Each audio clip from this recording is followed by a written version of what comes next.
અમદાવાદની 7th day સ્કૂલમાં જે વિદ્યાર્થીની હત્યા કરી અને ત્યારબાદ મામલો છે તે ક્રાઇમ બ્રાન્ચે સંભાળ્યો અને તેમાં નવા ખુલાસાઓ જોવા મળી રહ્યા છે। ક્રાઇમ બ્રાન્ચે જ્યારે આ મામલો હાથમાં લીધો તે પછી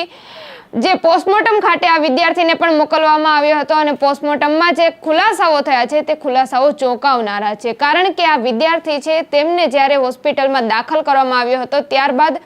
3 કલાક સુધી તેની સારવાર કરી પણ તેમની જાન છે તે બચી શકી નહીં, કારણ કે જ્યારે આ ચપ્પુ લાગ્યું હતું, કટર લાગ્યું હતું, તેમાં વિદ્યાર્થી છે તેમના જે આંતરડું છે તેમાં 4 કાણા પડી ગયા હતા અને બીજું આંતરડું તો સાવ ફાટી ગયું હતું। સાથે સાથે જે પેટમાં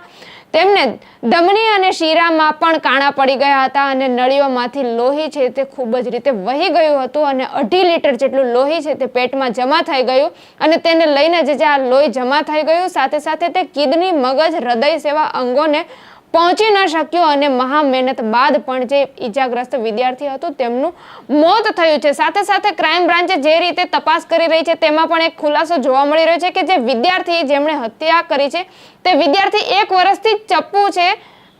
તે વિદ્યાર્થી 1 વર્ષથી કટર છે તેને કિચન બનાવીને પોતાની સાથે રાખતો હતો। તો સવાલ અહીં એ ઉદ્ભવે છે કે વિદ્યાર્થી 1 વર્ષથી આ કટરને કિચન તરીકે સાથે રાખતો હતો તો શું તેના વાલી કે શિક્ષકોની નજર અત્યાર સુધી નહીં પડી હોય? ત્યારે આપનું આ ઘટનાને લઈને શું કહેવું છે? કમેન્ટમાં આપના પ્રતિભાવો ચોક્કસથી જણાવજો।